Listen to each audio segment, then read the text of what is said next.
Okay. We can start. So warm welcome to each one of you, and it's a great pleasure to be back here through this monthly Consultants Connect series. I guess there was a break for about 2 months. We didn't have monthly sessions. I guess the last session was maybe in the month of Jan or Feb, if I'm right. I guess we should continue with our tradition of having this monthly meetup, at least because it's all virtual online and we're not doing any physical sessions. Let's go back to that culture and then reintroduce. Let's catch up every month and then maybe some discussion, some topics. We can even have a book reading sessions, actually. I think something like that. We must introduce that habit of book reading sessions on management system standards or some.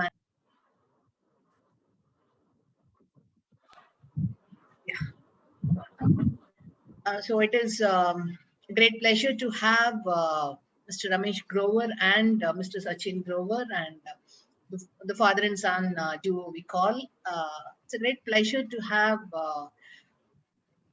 two professionals, two management system consultants from the same family and trying to work with the industry and then contributing their fair share towards this implementation of management systems and guiding industries. Also a joy to note that the consultants started writing books and they have a passion, they develop a passion, because standards at the end of the day need some interpretation guides or the implementation guides and things like that. It's good to see management system consultants getting into this domains, which used to be a domain of management consultants, to be very honest.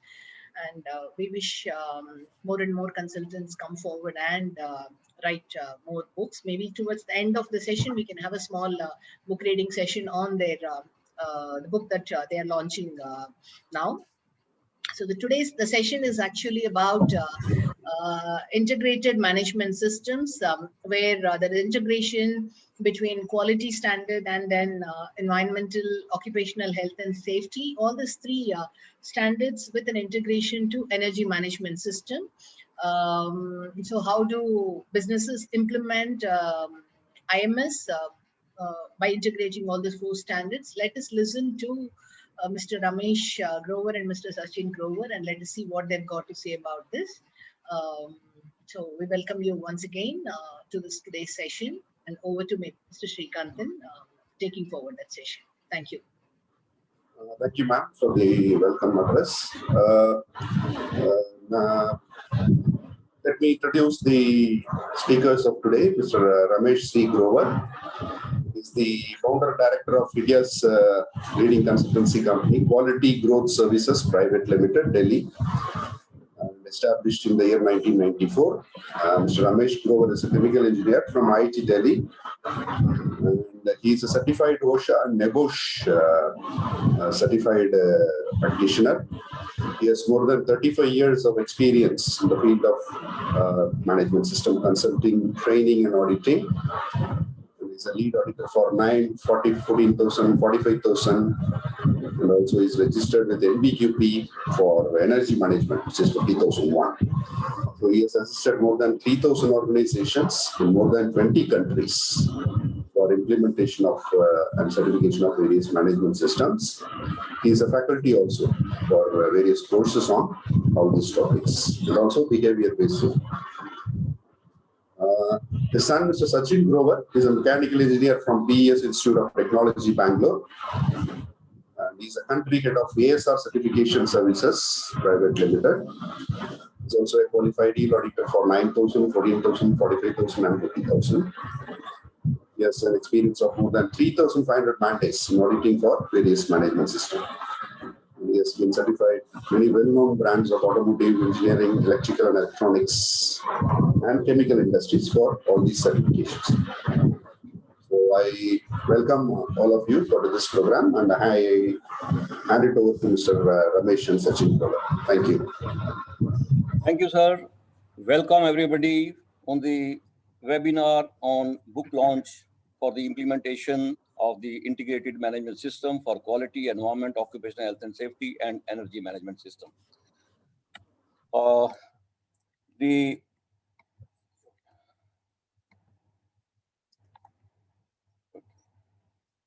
The objective of the program would be that we'll be just giving an idea about what is a management system and why the integrated management system is required, why do we have to integrate various management systems, and how the energy management system is to be integrated with the quality, environment, and safety management systems. And then we will be talking about what are the basic concepts of the book that we have written and how this book is going to help the implementers, the consultants, and the auditors. So though these are some of the details that we'll be talking in 1 hour time, and then we can have a question answer session for any queries or anything that you have. Okay, now about the management system. What is a management system? It's a set of interrelated or interacting elements of an organization. And containing what? It contains the policies, the objectives, the processes. When we talk of quality, it contains the quality policy, quality objectives. But right now we are talking of the integrated management system. So we talk of integrated management system, policy, objectives, and processes. And the purpose is to achieve those objectives. That is why we make these management systems.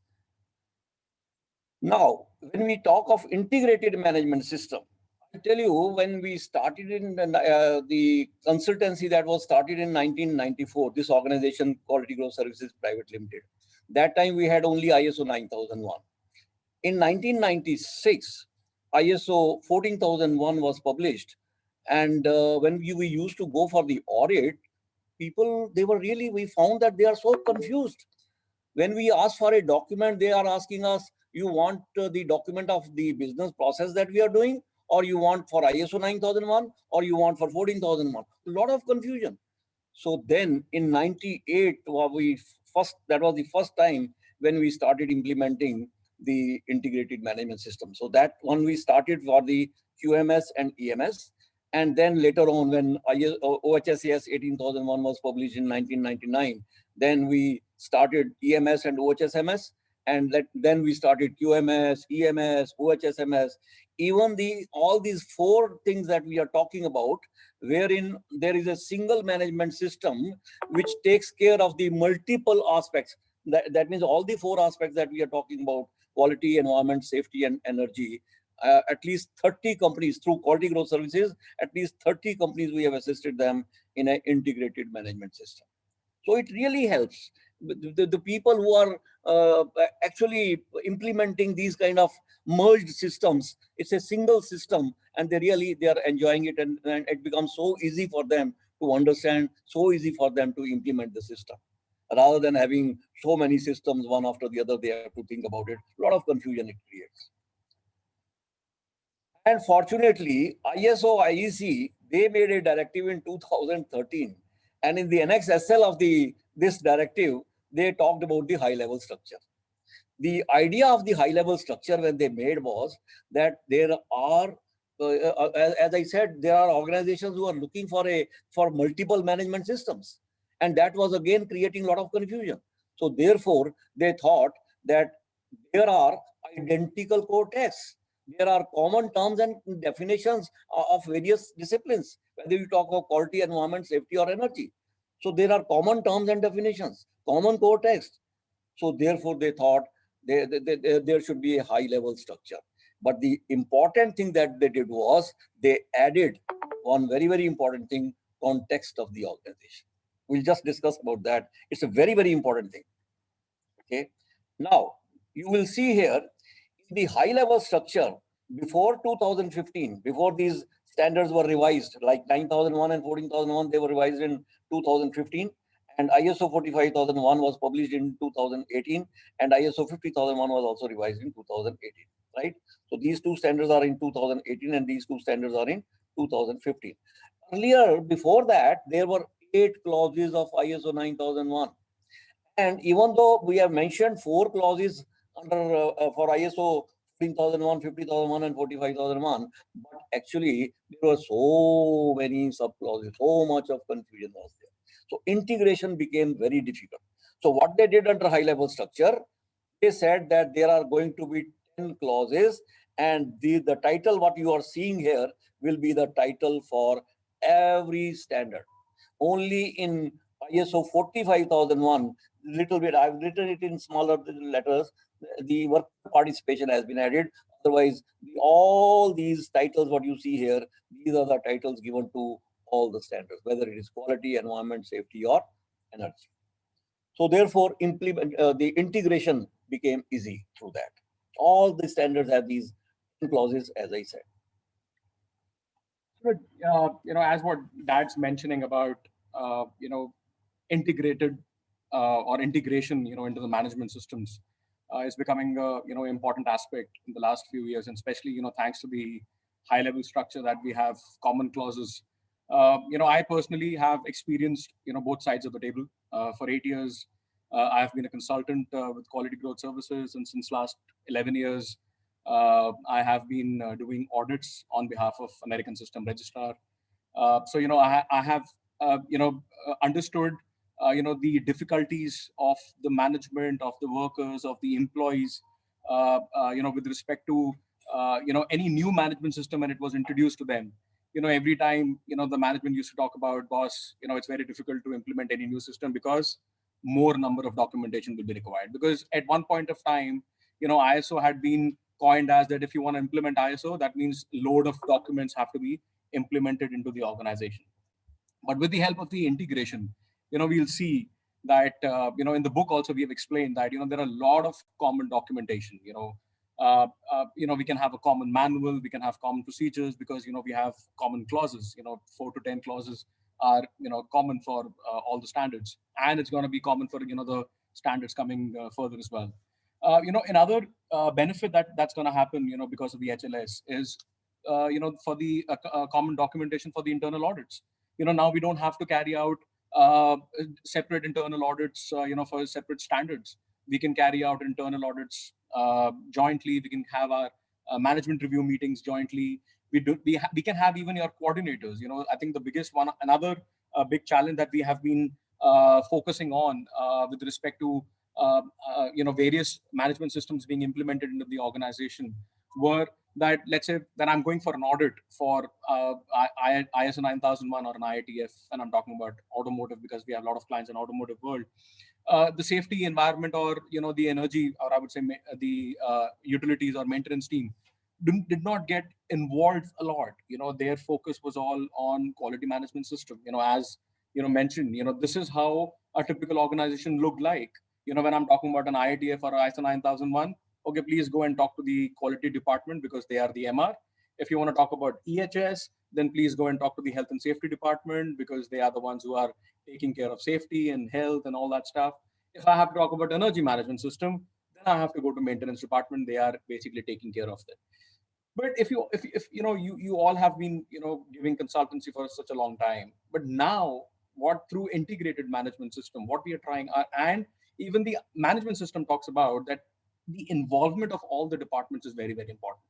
So with the integrated management system, what will help is that those multiple coordinators that we have, we can have a common coordinator because of the common clauses, because of the HLS. I'll give you a very simple example. Another example, through our audits that we have seen, objectives. When I go for audit of ISO 14001, everybody talks about, okay, can I have a look at the environmental objectives? When we go for health and safety, we talk about safety objectives. Everybody creating their own kinds of formats, everybody creating their own kinds of action plans, which they have to maintain because they have separate management systems. But today we're talking about Kaizen projects, now Kaizen, where we are talking about PQCSDM. Now, if you actually combine it as in your integrated management system, you can call that as your integrated objectives. I'm talking about quality QMS management system. My PQ talks about that. If I'm talking about energy and environment, cost. Today, I think, especially when we go for an audit, these days, we try to link the cost with the environment. We always say, less we consume, less we pollute. So similarly in energy.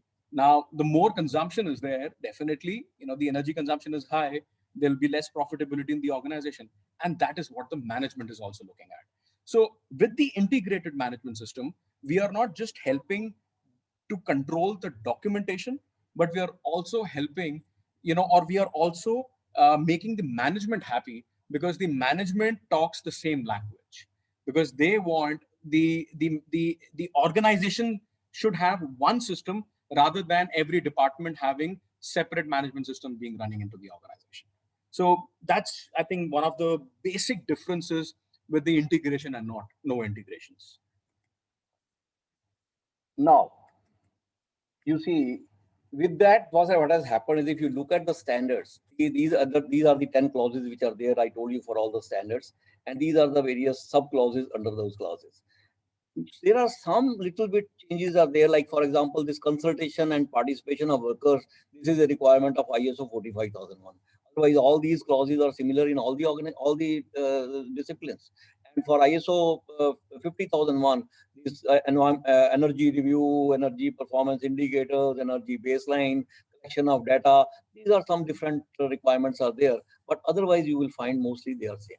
Some of these are common in maybe two standards or three standards, but the ones which are given in white, these are applicable to all these standards.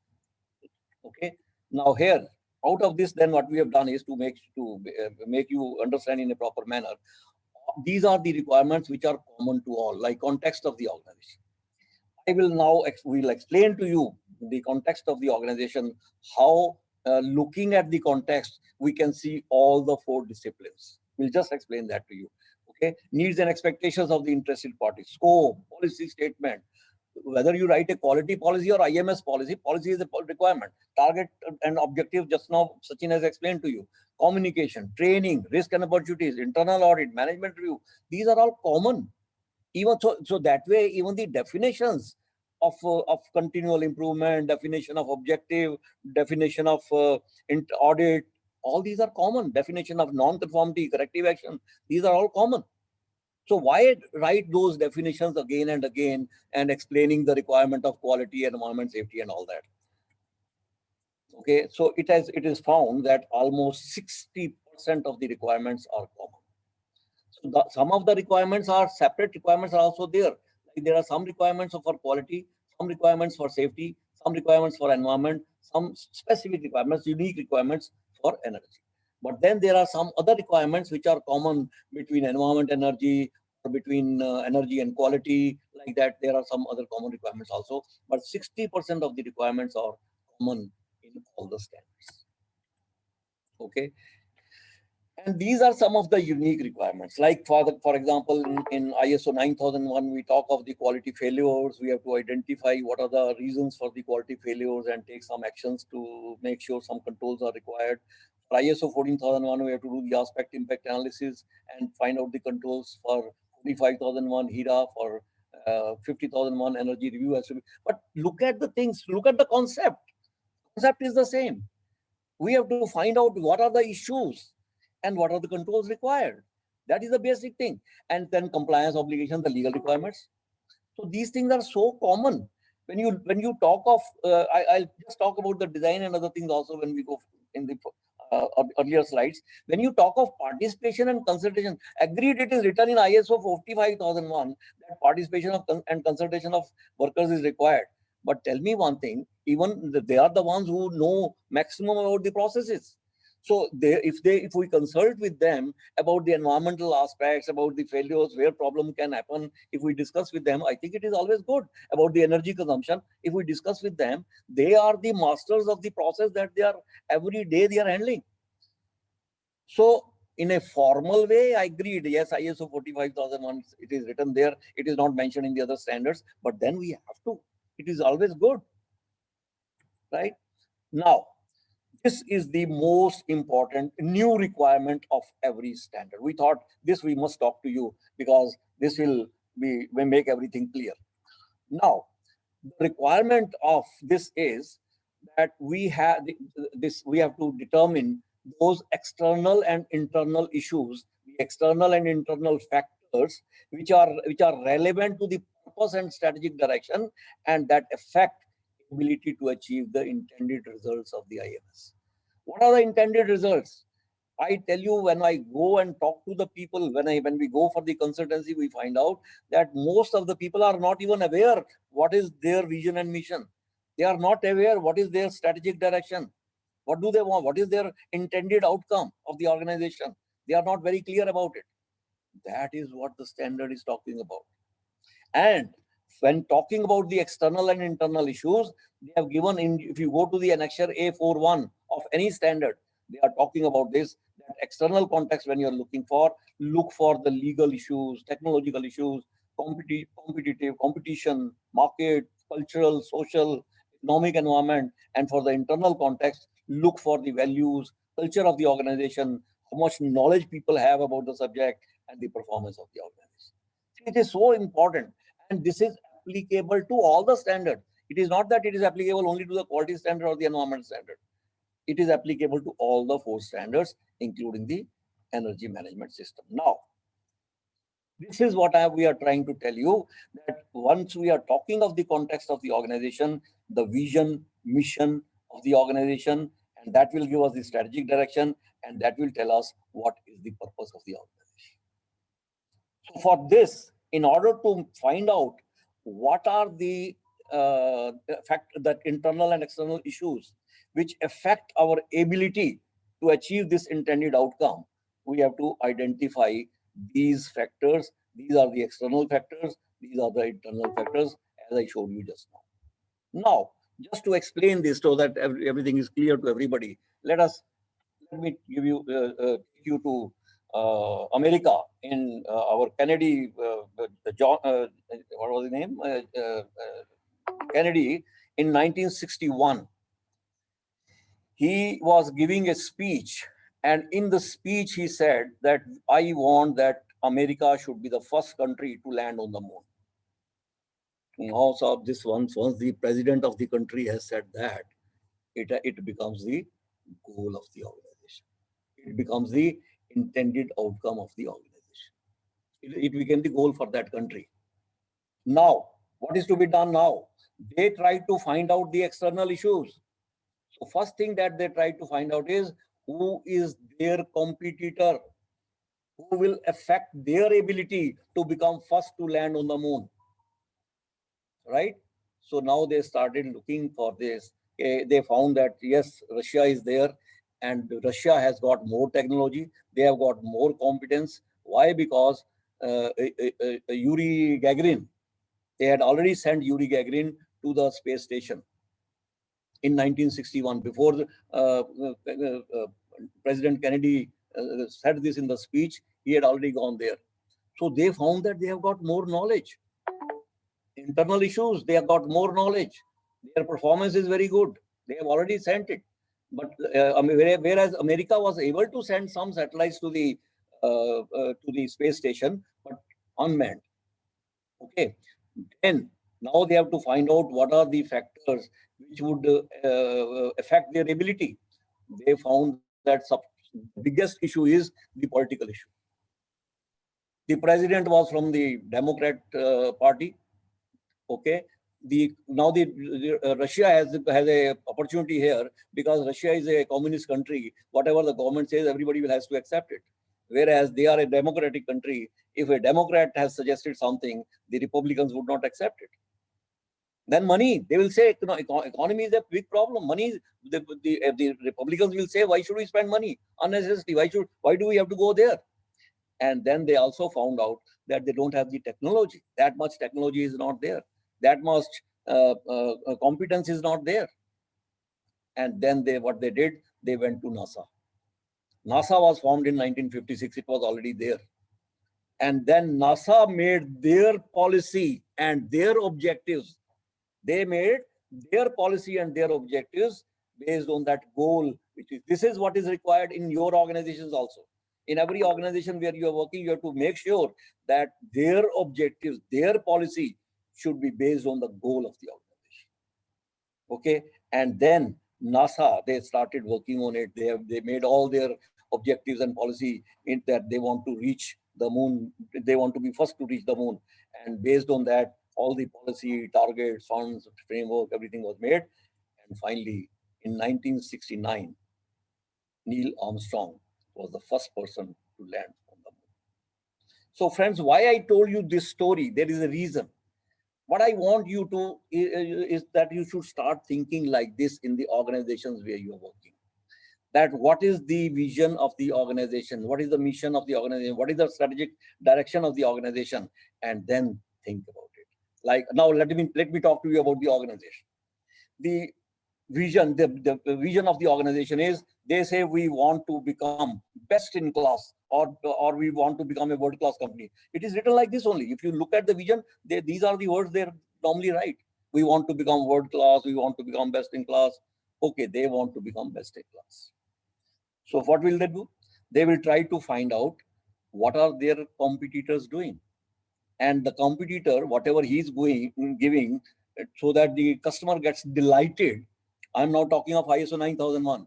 He's talking, we are trying to find out what is our competitor doing, so that the customer gets delighted. We come to know about a few products which the customer is which he is giving to the customer. Now what we do, what is the next step? Now we try to find out our customer base, whether those kind of product will be acceptable to our customer also or not. Once we find that yes, they also would like to have those kind of things, then we start looking for it. Do we have the knowledge? Do we have the vendors who can provide us the things? Do we have those equipments? Do we have the technology? We start looking for all those things. That is for ISO 9001. But don't forget that we want to become a world-class company or best in class. Don't forget that part. So when we are doing something, when whatever product that we are giving, we have to see from ISO 14001 point of view, from environmental point of view, we have to see the life cycle perspective. Like for example, any product which we are giving, would it cause any environmental problem when we are producing it, or when it is disposed of? Will it cause any kind of environmental problem? Then we will also see for again the technology which is available, or the material which we are using, will it cause any health and safety issue for our people or for the interested parties? And last but not the least, we will also see how much energy consumption is there.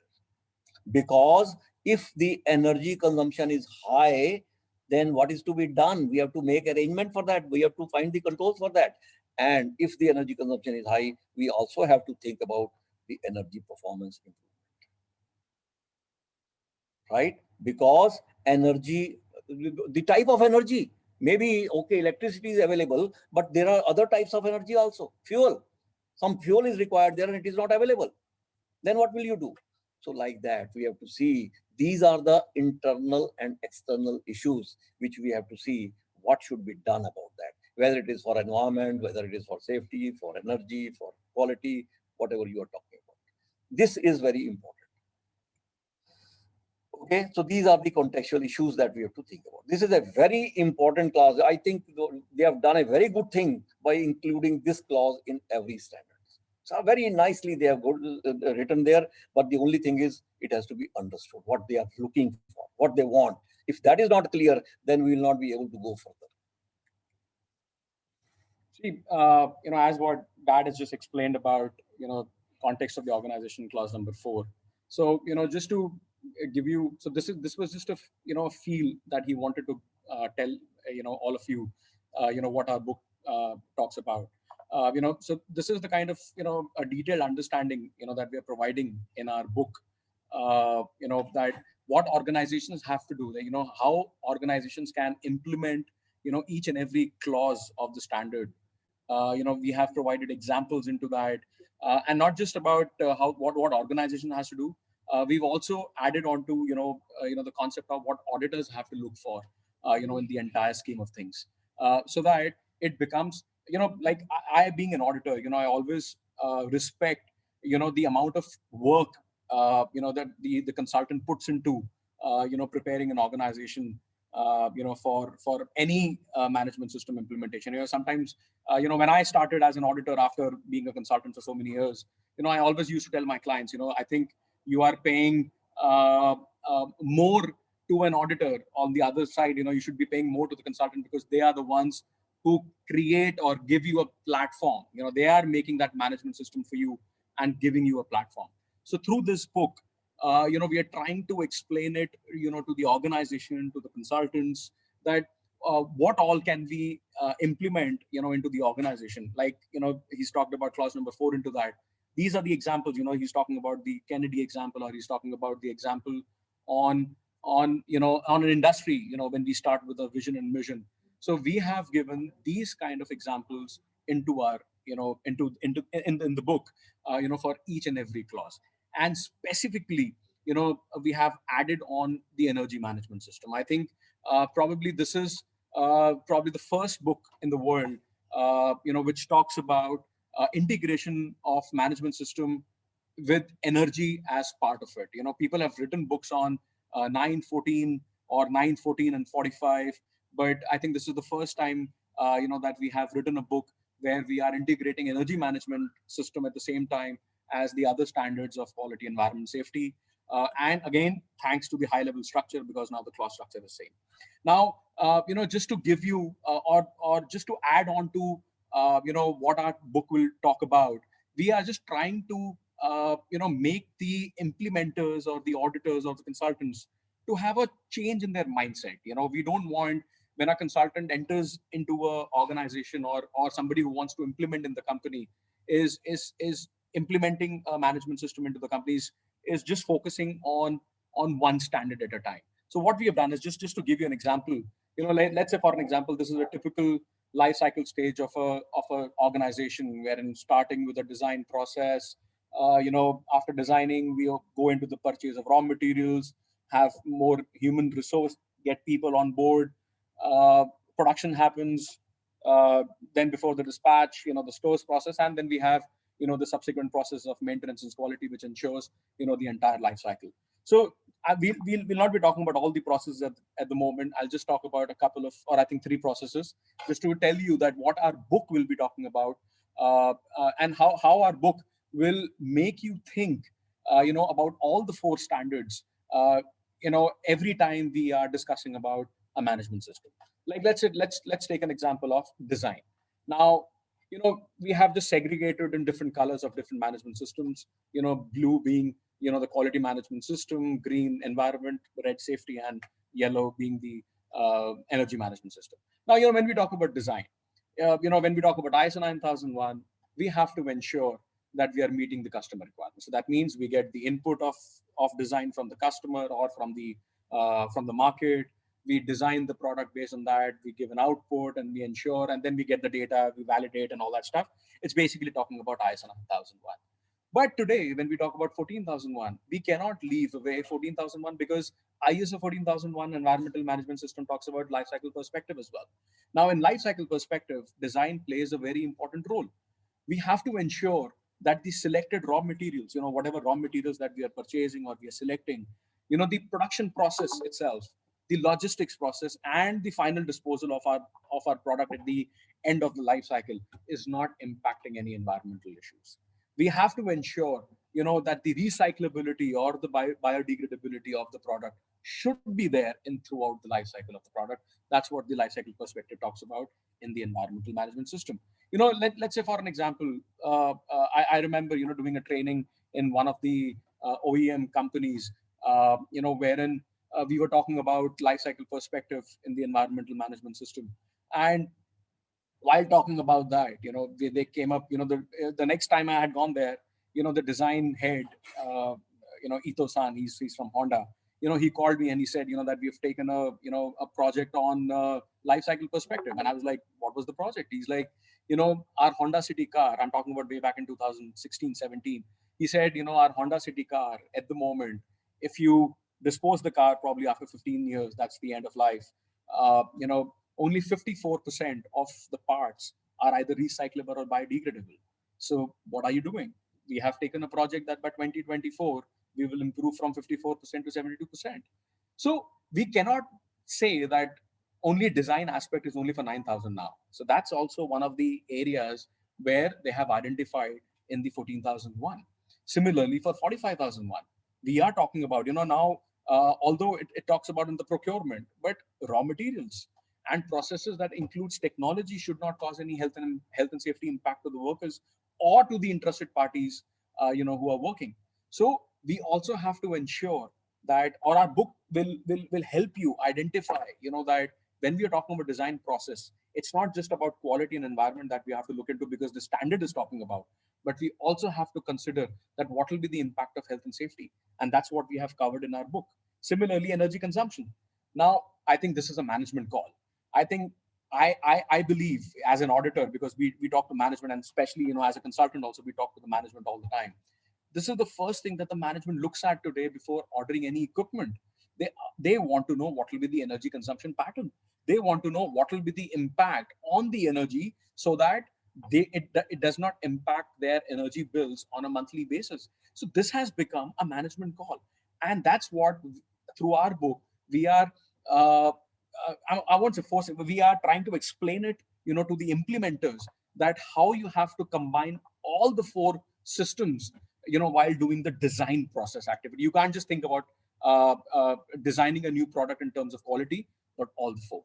Similarly to design, let's look at procurement. And again, when we are talking about when designer has done the job, quality talks about, or ISO 9000 talks about, purchasing of materials, purchasing of equipment.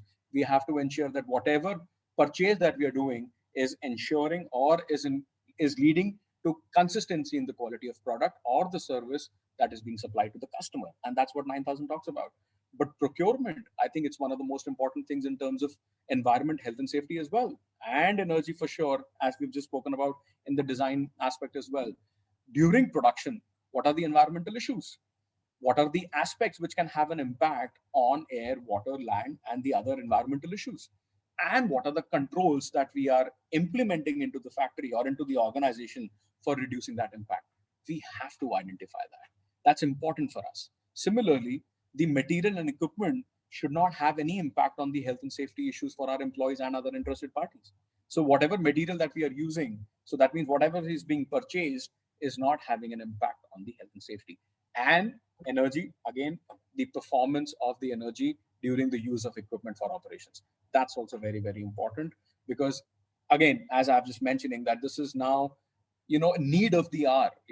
Every management, every organization is focused more on energy than anything else at the moment, because they want to reduce the energy cost in the organization. I think as an auditor, whenever we look at management review meeting or the minutes of management review meeting, I would say half of the objectives are based on how to reduce the energy performance, or how to improve the energy performance and reduce the energy consumption. So that's also very, very important. Similarly, in production and maintenance, we talk about all the four things: study to find out potential causes of failure, which can have an impact on the customer requirements. We do AIA in our production process and maintenance process to identify what are the significant aspects which can have an impact on the environment. And then we make our OCPs, our IMPs, or we control the significant aspects. Similarly, we identify the hazards, and we try to control their significant risk so that it does not have any impact on the human beings. And then we do an energy review in the energy management system to find out the energy performance trends or the significant energy units. So what we are trying to explain through our book is that it's not just one standard that is important anymore. Even if I don't have ISO 14001 or 45 or energy management system in my organization, does not make me not think about environmental safety as well as energy management system. So through our book, we are helping the reader to identify at every stage how we can combine all the four standards and implement a system which is more of an organization management system. I always used to say, whenever I started doing the audits, you go to a company and they say, please open the ISO 9001 folder, or please open the ISO 14001 folder, when we are doing the audits. So now I always tell them, stop calling ISO 9000 folder or ISO 14001 folder. You should call it as the organization management system folder. Make one system, make one folder, and have the entire management system into it. And hopefully this book will help, achieving that particular process. In fact, if you look at any standard, all these standards are talking about that the system that you are making, you have to integrate that system with the business processes. So if you have to integrate the system with the business processes, one is if you have all the four separate systems, then four times you're trying to put it there. But now if you are integrating the integrated management system into the business processes, it becomes so easy. That's really very, very important. That's this understanding should be very clear in everybody's mind, that this requirement of the standard is very, very important. It is given in clause number 5.1. So you have to make sure it is the responsibility of the management and the head of the departments and everybody to make sure that your system that you are making should be integrated with the business processes, right? So that's the way you have to think. Now, let us understand how we are going to see the issues of all the four things at a time. Okay, what we are doing is we are trying to find out for the activities that we are doing, what is the effect on quality, environment, safety, energy use. And we have, let us say we have identified 400 such processes. And then we define a criteria. Even this criteria will be the significance criteria that we will be making will be common for energy, quality, environment, and health and safety. Why have different risk and opportunity criteria? There will be only one criteria. Okay, and once we have applied that criteria, let us say out of these 400, we have been able to find out 50 activities which are having significant failure issues, significant aspects, significant hazards, and significant energy uses, right? And the balance 350 are okay, they are non-significant. Now, what is to be done? This is very, very important. This should be very clearly understood by everybody. So what we do, whether we are talking of failure, whether we are talking of aspect, hazard, or HCU, we are trying to identify what is my existing control. In the case of SCU, what are we trying to do? We are trying to identify the variables for those which are affecting the energy consumption. And then for every variable, we are trying to find out what are the existing controls. But the concept is the same. For whether we are talking of quality, environment, safety, or energy, we are trying to find out what are the existing controls. Okay. Now, the next step is, if my existing controls are adequate, good, I don't have to do anything. Okay, then what I do is I follow the control route.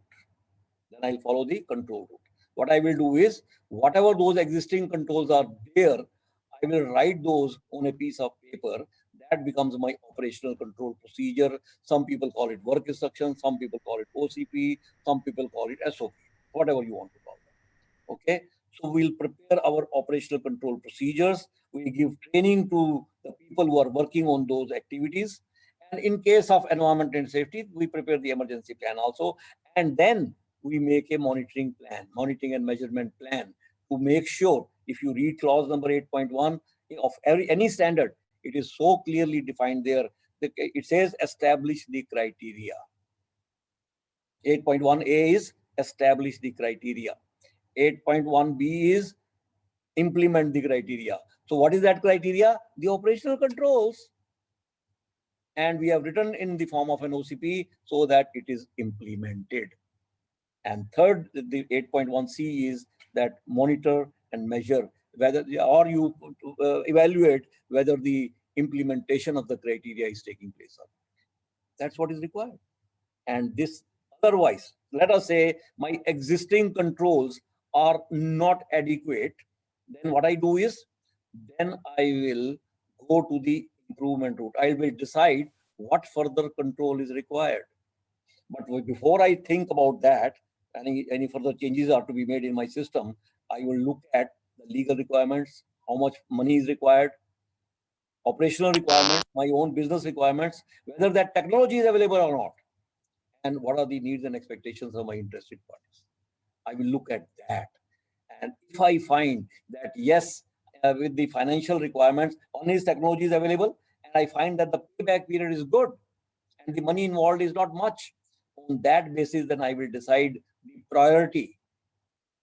Okay, I will decide the priority, whether I should call it P1, P2, P3, or P4. And then if I find that this is okay, this is good, I'll go and make the objectives and targets. So what this route, this is called control route, and this is called improvement.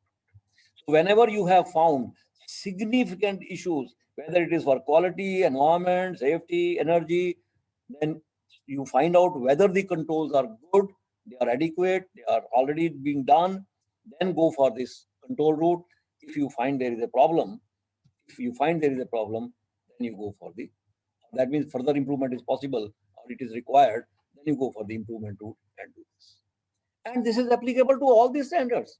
It is not that it is applicable to ISO 9001 or ISO 14001. No, all these standards. And I've written here quality, environment, safety, energy, everything.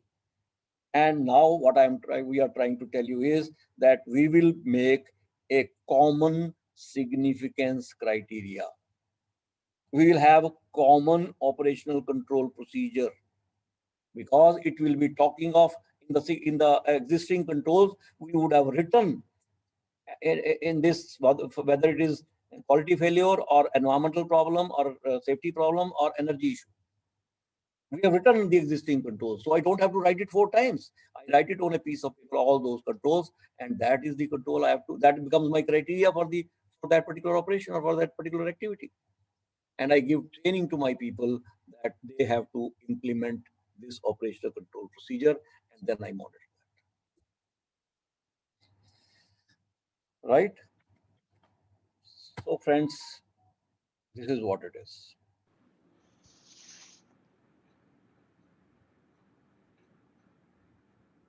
Any questions?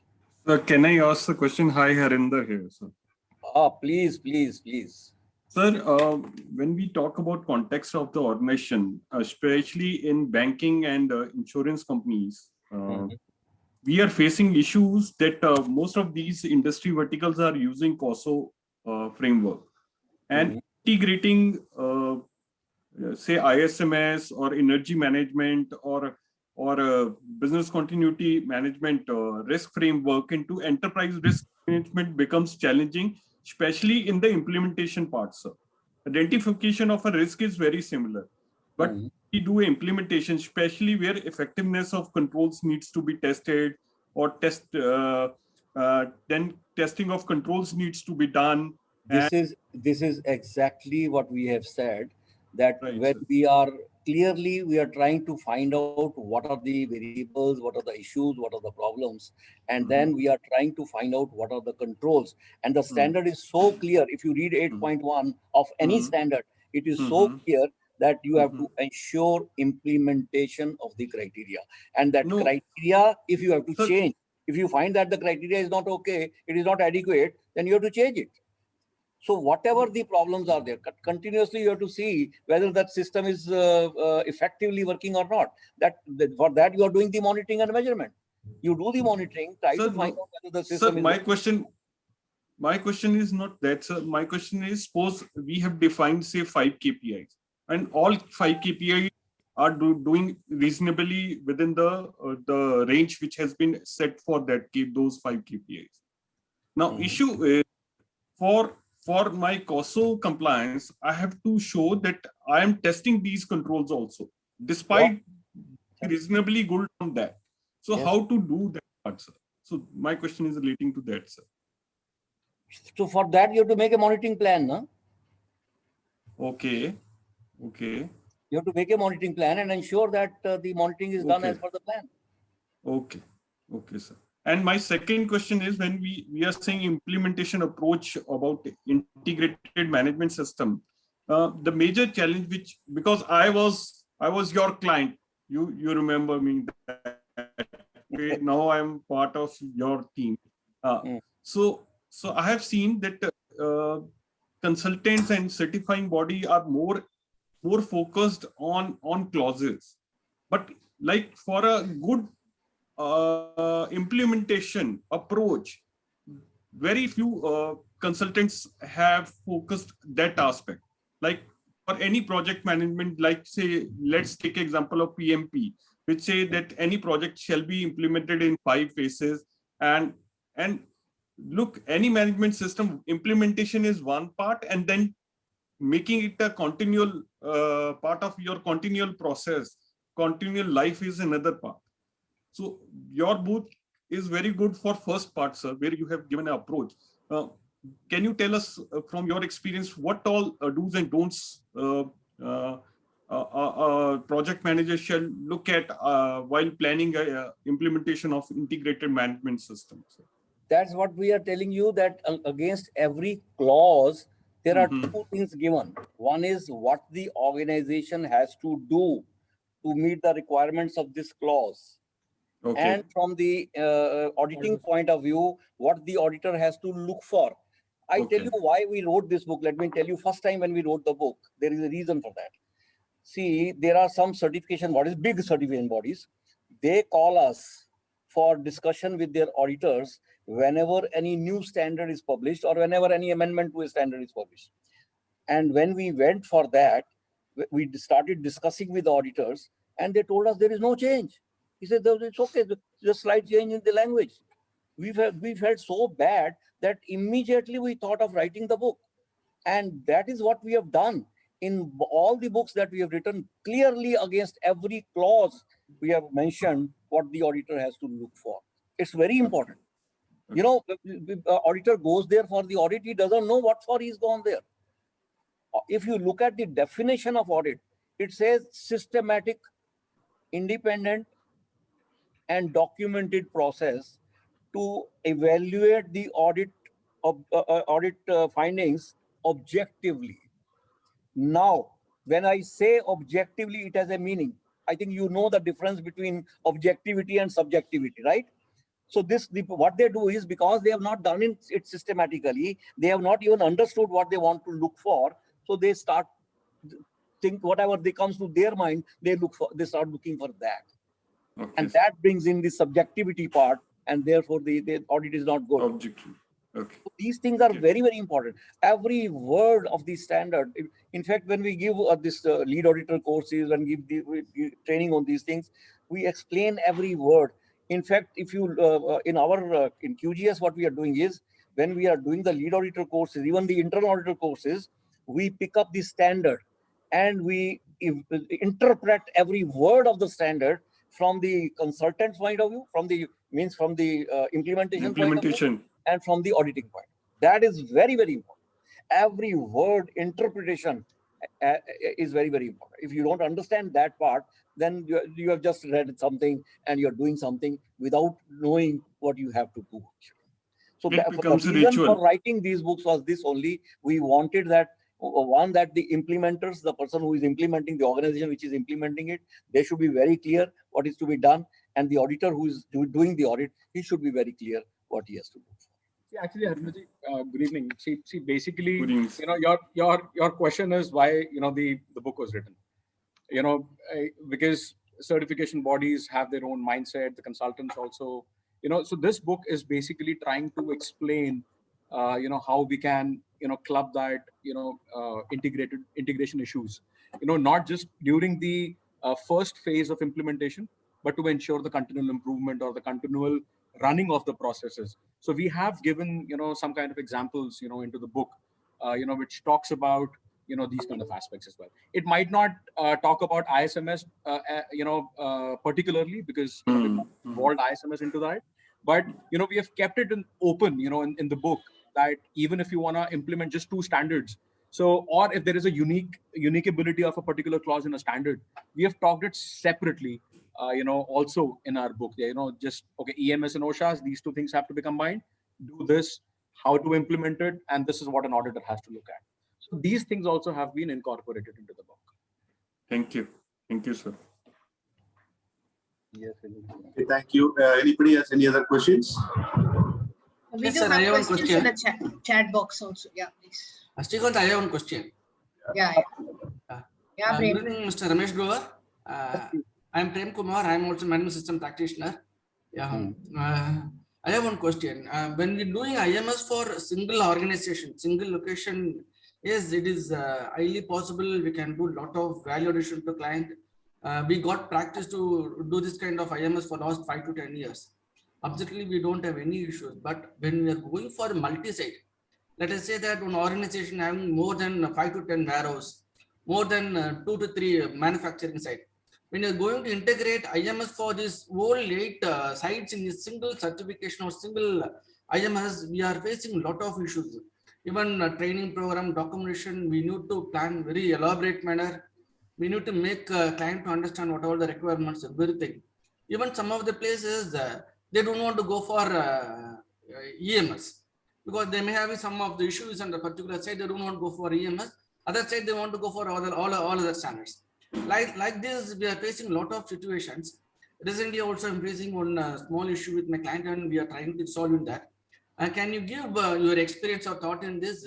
Is your book address this kind of issue in this? Just can you give me your experience on this? You see, sometime initially when we started the integrated management system, and that too, there were one or two organizations which wanted for single certificate for so many different sites. I fully agree with you. The culture of different places will be different. So you will find those changes are there, those problems are there. But then it is not that it is not possible to do that. Boundaries, the standards are so clear, they are talking of the boundaries when you have to decide the scope of the audit. And these are the various boundaries. Multiple sites is also they are the boundaries only. So only thing is then you have to make sure that commitment from the management. The idea is commitment from the management is required. For that reason, I tell you, in all these standards, earlier they were talking about that the top management is responsible for the implementation of the system. Now they are saying the top management is accountable for the system. So what we have done now for this, let me explain to you what we are doing. What we are doing is that at every site, as you said, we are telling them that in every you have to make a cross-functional team, and in that cross-functional team there will be a representative from every department, and that is a requirement in the standard also. For ISO 50001, it has become a requirement in the standard itself. So what we are doing is, this is something new that we have started, that the departmental representatives, we tell them very clearly that the day you get the certificate, don't be under the impression that your job is over. This is not the beginning of the end. This is end of the beginning. Okay. So your role will be required all the time for the implementation of the system. So in order to make sure that they get involved, what we have done is, in their role and responsibility, we have clearly defined that they are responsible for giving awareness training to the people on the roles and responsibilities of different people on the various activities that they're doing. Everybody should know what are the objectives of their department, what is the contribution of every level of the person for achieving that objective. And the biggest thing that we have done is that the DRs, the departmental representatives, they will meet the management representative once in a month. And then management representative, after collecting the information from all the DRs, they will meet the management representative once in a month. And then the management representative will collate that information from all the departments, and he will meet the head of the plant head or the CEO and give him the total. Because then he will know, the CEO will know at any point of time what are the objectives. And we have to make sure that in the internal audit also, there should be an audit of the top management as well. And they will ask him about the objectives and his role and what are they doing about that. This way, even if the multiple sites are there, but at every site there is a departmental representative, and there is a proper way of ensuring that whatever you may say, if the commitment from the top management is not there, then no system can work. Mr. Prem Kumar, I just want to add, a little bit on that, because, I have a client which has 54 plants across India. And, when we audit them, I understand, what you're facing, when you're talking about multiple sites and integration of, so many standards. Forget about integration of so many standards. Even integration of one standard amongst 5 units is in itself, a problem, for them. What we are trying to explain in the book, and what we are trying to tell, during our audits or during our consulting projects, is basically that we are integrating. When we're talking about integrating of management system, we're talking about integrating of clauses, we're talking about integrating of documents. We do not want the organizations to integrate the content of it. Now, when I'm saying content, the SOPs or the OCPs or maybe the AIAs here and there can have an integration. But let's say, for an example, I'm talking about context of the organization, because we spoke about clause number 4 in that. So if a plant which is in Chennai and the other plant which is in Gurgaon, I'm 110% sure that the geopolitical issues which we have identified in the context of the organization, the cultural issues of the workers, when I'm talking about Chennai versus, they will be different. What the mistake that the organizations are doing is they are making a single document which they are just spreading it out to the multiple sites. Now, that's not what we are talking about in integration of management system. What I'm saying is that the format, that means the process, the technology behind it, the concept behind it should be integrated, but not the content in it. Even if you look at AIA, or I'm talking about a HERA, or I'm talking about an energy review, or maybe a quality defect analysis, maybe an FMEA that I'm talking about, I'm sure an aspect in Delhi or in one unit would be completely different than in a different site. So what my suggestion to you would be that while implementing it, in our book, we have tried to explain that every industry should be thought about as an individual industry. The content in it, the implementation has to be done individually. We cannot have an integrated implementation, but we can have an integrated concept as a document concept as an integrated part. This becomes the main problem. We prepare document at one site and give it to the other site also. Okay, this is your documentation, you start implementing. No, cultural changes are there. There are the various controls which are there. They may be different at different sites. So those have to be separately made. That's very, very important. I understand. Yeah. And the DRs are to be involved in this. You please make sure that the DRs are made and the DRs are fully involved in this activity. And there should be a review done by the management representative every month that those DRs are working properly or not, and that system is working properly. And he will report to the top management. And let me tell you one more thing. Sometimes people have asked me this question also, that in no standard management representative is required. Now, why should we have a management representative? But if you look at 5.3 of any standard, there it says that the top management has to give responsibility to somebody to report to the top management on the status. So that we were calling MR earlier also. Let us continue to call him MR. But this, the one which I am telling you, that MR should be meeting the DRs and should be reporting to the top management. This is very important. I think if you really want a proper implementation and want to ensure that the system works, I think this is the best way to do that. Yes, sir. Thank you so much for your input, Mr. Grover. I'm also understand that single documentation or unique document approach for all the sites in or from head office will not get to work out. As rightly told, each and every site has its own political approach, culture approach, people behavior, everything will be there. Yeah, I understand that. So at least all kind of risk assessment need to be separate and it should be dedicated for each site or each organization. Yeah, maybe you can take the same criteria, because if they get transferred from one place to the other, at least the criteria can be the same, but they should do it at every site. They should do it themselves, because the controls may be different. I understand. Yeah. Thank you so much, Grover. Thank you so much. Thank you, sir. Anybody has any other question? We do have some questions in the chat box, Srikantan sir. We can quickly have a look at it. Chat box has already been replied. They were asking for an integrated certification instead of separate certificate for separate standard. One certificate is possible, and many CBs have different schemes, like BIS has got PAS 99. So that has already been replied. Okay, then fine, sir. No issues. Yeah. Other questions? Wanted to any specific One thing I want to highlight in this, please tell your publisher to reintroduce the book on the Amazon. They have removed it from the Amazon. It was there till day before. It is no more a link is on the Amazon available.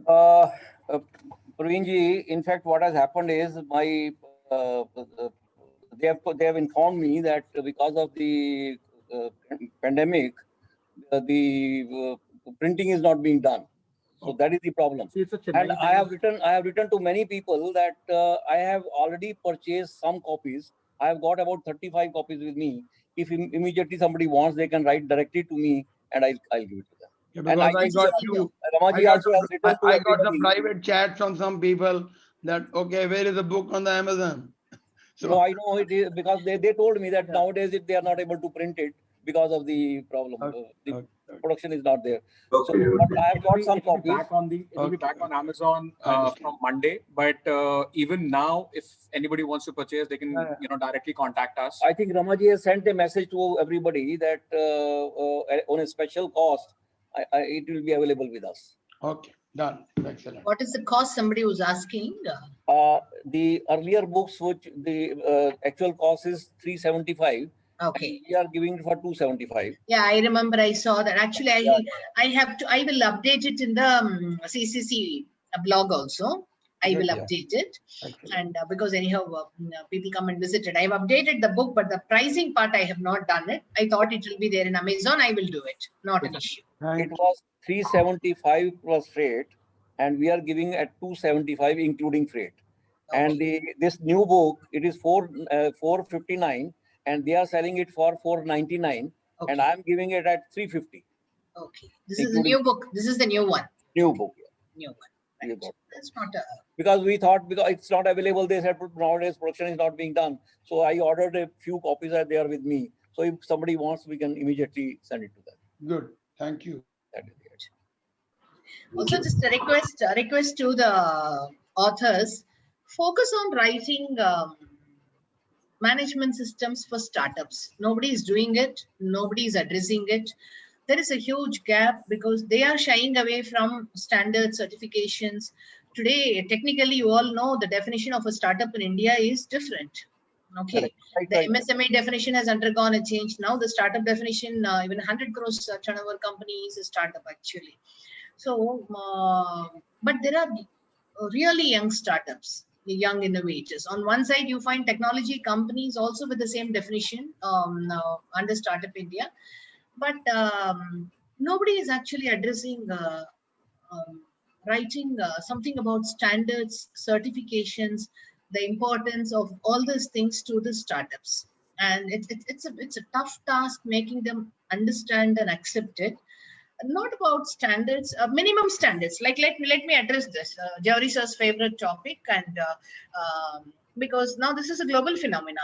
Across the globe, they are talking about minimum standards.